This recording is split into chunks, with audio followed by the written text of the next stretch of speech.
Welcome in to week 10. We are now in the double digits of the college football schedule. With the week 10 RES College Football Show, we are on YouTube on the RES Picks Right Angle Sports YouTube channel. We are on X. That's a new development for this year. So thanks to our dual audiences, both on X and on YouTube. I am John Martin. I have made it back from my pilgrimage to Blacksburg and Martinsville, Virginia.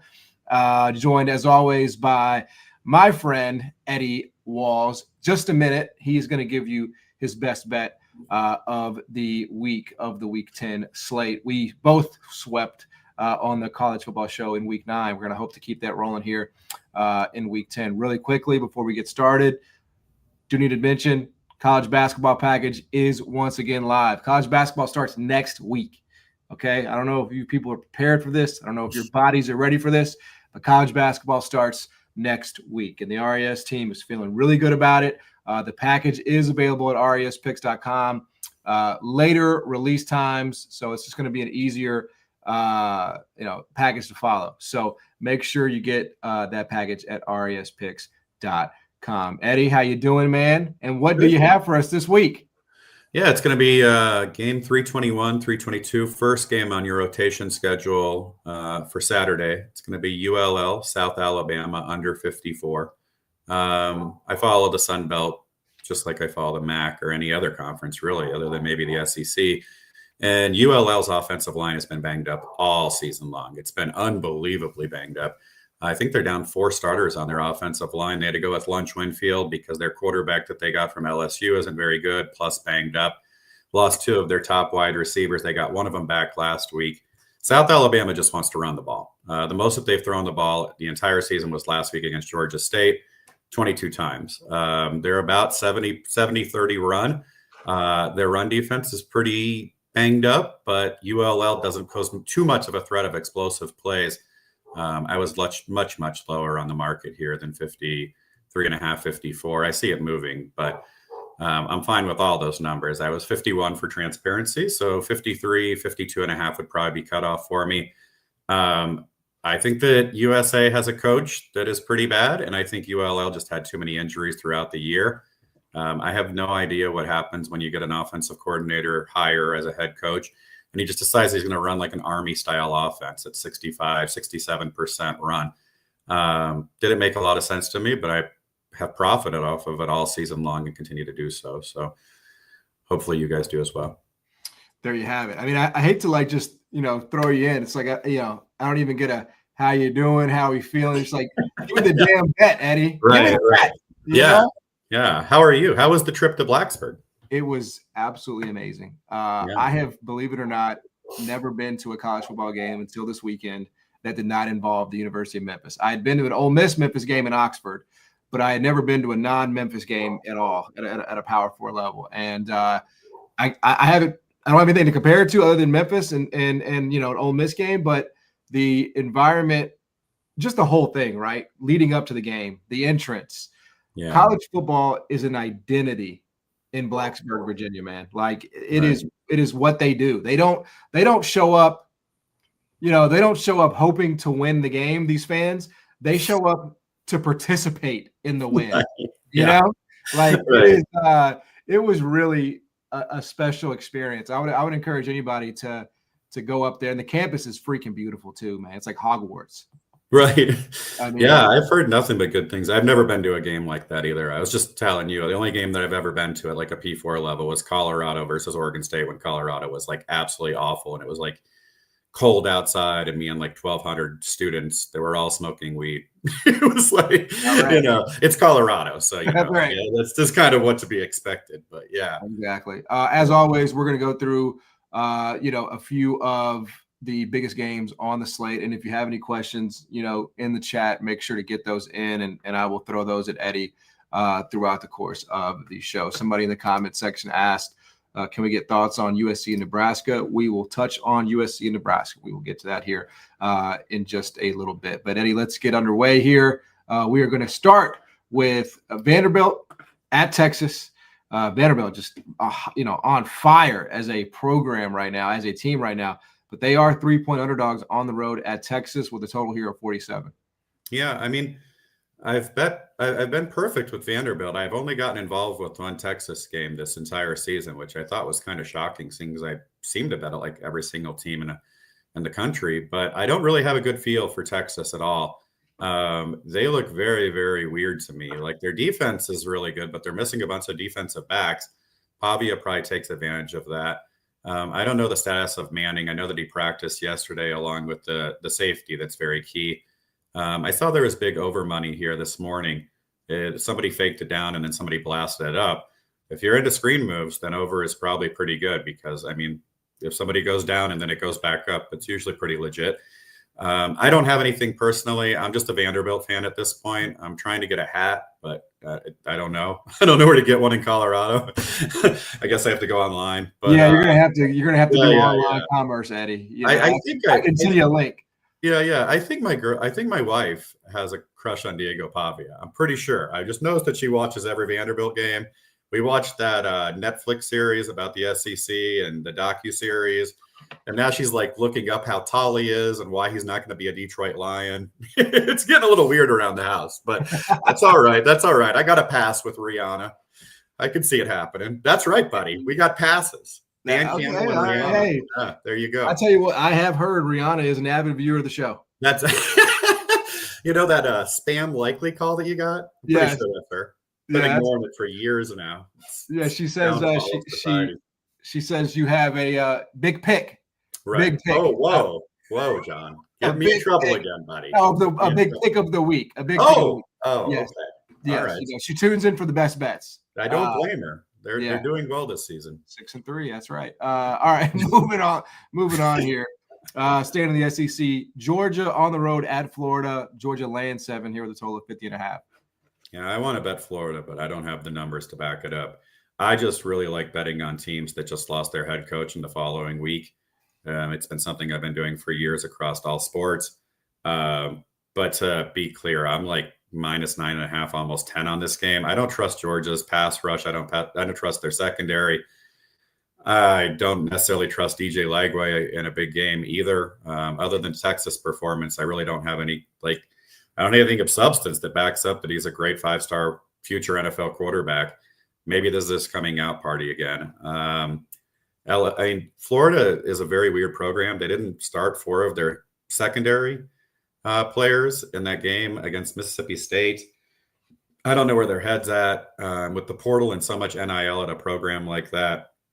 You might get like a really A+ effort here, but with my number being what it is, I really can't guess on something like that. That's just too much money at risk to just go 100% subjective.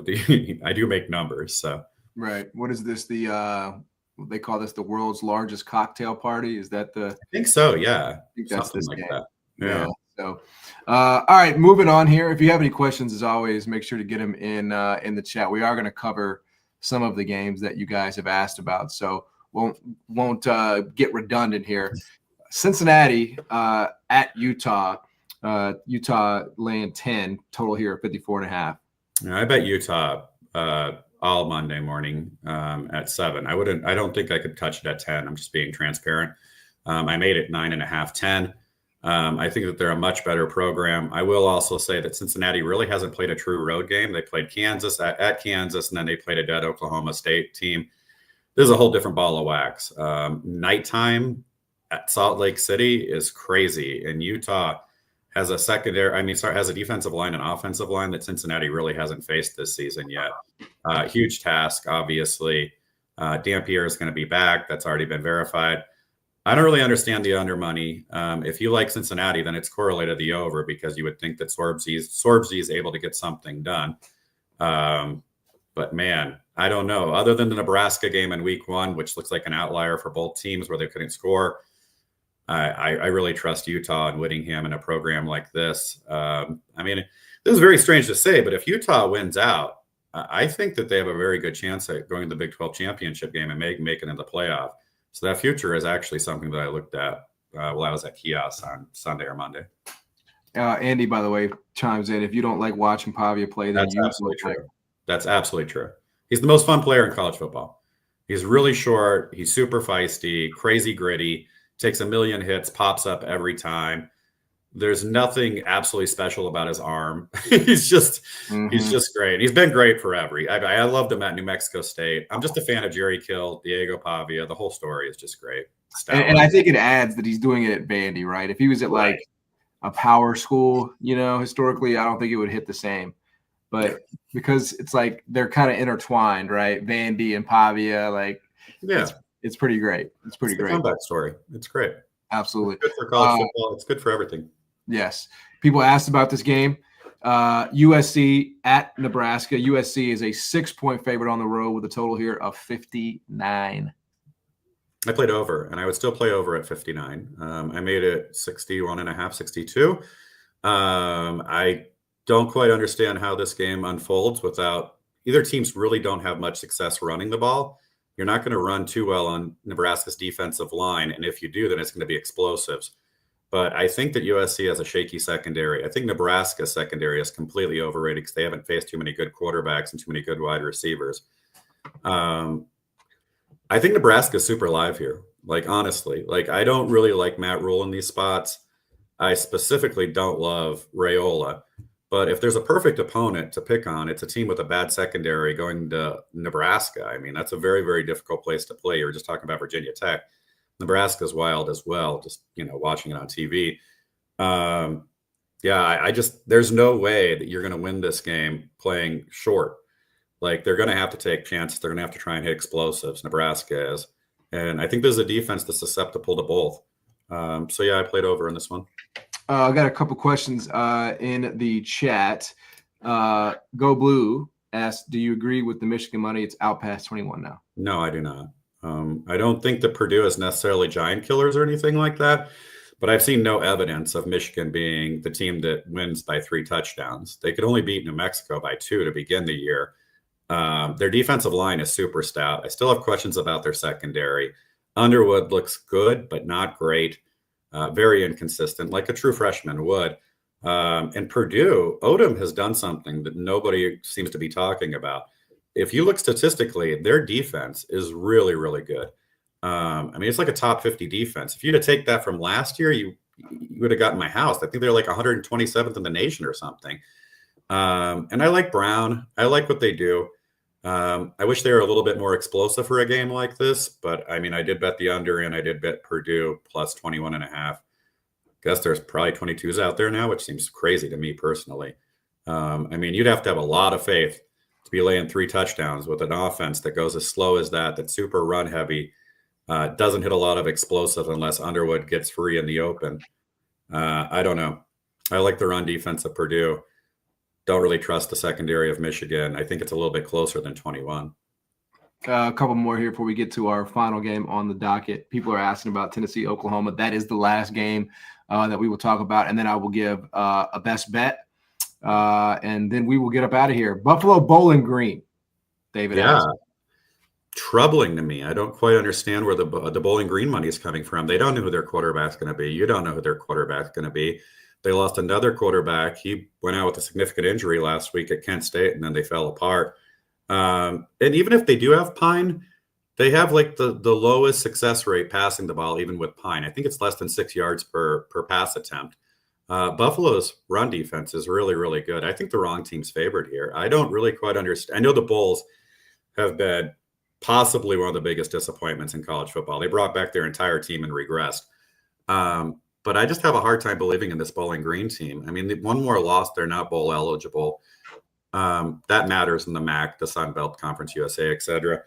I don't really trust anything about either team, but I definitely don't have Bowling Green favored by a field goal, which is where it was heading at some point this morning. And then people started hitting Buffalo, which I agreed with.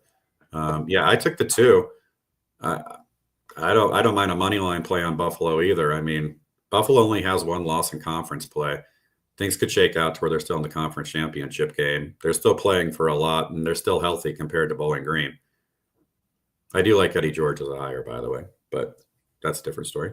And then last question here, Delaware Liberty, anything there? Can't do anything without the Delaware quarterback situation. And since nobody's ever going to have an update on it, I guess I'll find out about 5 minutes before tip. we gotta get the Delaware media conglomerate up and running, man. I mean, what's going on? It's just crazy. Like, oh, the quarterback left the game with a super serious injury, but nobody's going to talk about it. We don't know what the injury is. And we don't even know who the backup is since they lost their starting quarterback in week 1. I mean, Liberty has been they're right there with Buffalo with the most disappointing teams of the season for me personally.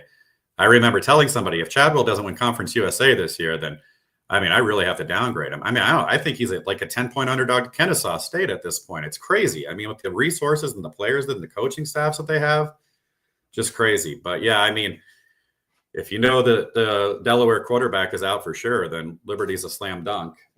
If it ends up being Minucci, then it's probably right where the line should be. I kind of lean under just because Liberty's pass defense is so good and Delaware's pass defense might be awful, but I haven't seen evidence of Asco being able to beat me. So I don't know. Nothing for now. All right. Last game on the docket here, Oklahoma at Tennessee. I believe Tennessee laying 3 here. Yeah. They're at home. 3 with a total of 55. Yeah. I don't really have anything in this game. I can't really make a case for anything but over after seeing that Oklahoma kind of got ran over by Ole Miss at home last week. I think that was the first time I ever bet a Kiffin under, and I'll never do that again. That was pretty telling. If that's the best defense in all of college football, like the metrics say, I think that maybe it's a fact that they've played a lot of Auburns and a lot of Texases and teams that don't have really good quarterbacks and good offensive schemes. I think that Tennessee's offense is probably just as good as Ole Miss. I think their defense is a little bit worse. I could only make a case for playing Oklahoma with Tennessee's defense being what it is, but I just stayed away from this game as a whole. I'm pretty much right on the number. I am 3.5 and 54, so nothing there. All right. My best bet of the week is it's a familiar friend. We are going to Las Vegas. We're going with UNLV over 61.5 against New Mexico. And the write-up is very simple. Both of these teams score lots of points. UNLV's off a bye week. I don't really expect their defense to come out and be something that it's not. I don't think they're going to have some out-of-body experience. This is a UNLV team that has had to score in the high 30s and 40s all year long, and I don't expect that to change this week. It's in a dome. I just feel like there are going to be a lot of points in this game. I think if it was 65.5, maybe I'm having a different, feeling about it, but I just think it's still fair at 61.5. So I'm going to take the over with Dan Mullen and the Rebels here. I think it's going to be a high scoring affair. So try to keep it rolling here on the show this week. Eddie, always great to see you, my friend. Can I give a couple more plays if it's all right? I don't think the audience would complain about that. There's a couple that are steaming that I thought I should probably talk about because they're my favorite. The MAC right now, Western Michigan is catching money, and I agree with that. I just wanted to point that out. If you can get a 4.5 or a 5, Central Michigan's down their starting quarterback. They're going to have to pass the ball. They're not very good at it. They don't have any plus wide receivers. Western Michigan's defensive front is too good for them. I think Western Michigan can also score on Central Michigan. I don't think that Central Michigan really has shown me, especially when Akron lit them up, that I think that they've just faced some opponents that were perfect for them the last few weeks. So I thought that was a good bet. I do think that UAB in Connecticut being steamed under is possibly fake. I don't see how you could possibly look at a UAB game versus Connecticut, who has a great pass offense and run offense. You have evidence of UAB having one good half of defense this entire season. That was with Memphis's backup quarterback. 62.5 is too low for me. I'll give you one more. I just want to make sure it was at least 20 minutes. Let's see here. What else is still out there? Arkansas and Troy got hit under. I was going to give that as a best bet, but it's no longer available. 52 is too low for me. Let's do Hawaii, San Diego State got hit under too. Boy, it's been a busy afternoon. I haven't actually looked at the screen until just now. So maybe just those two. I apologize. I was trying to go for more than just two. They're not best bets or anything like that, but if you can still grab the number, I do like them. Somebody asked me on Twitter about UNC and Syracuse, and I don't have any evidence of UNC being good. I don't have any evidence of Syracuse's quarterback being good, but I trust Syracuse at home in the Dome with the North Carolina team that is no longer bowl eligible, not playing for anything. I don't like Gio Lopez. I laid 2 there. It wasn't a big bet by any measure whatsoever, but I just trust that more. But Got it. Thank you so much, John. Good stuff, man. I know the audience appreciates it. Make sure you guys like, subscribe. It makes this possible. It keeps this possible, every single week. So we appreciate the support here on the channel. Again, respicks.com for the college basketball package. Really excited about that. Starts next week. So make sure you get subscribed. Eddie, man, best of luck as always. Thanks for the time. Much appreciate you, John. Have a great one, guys. Good luck this weekend, everybody.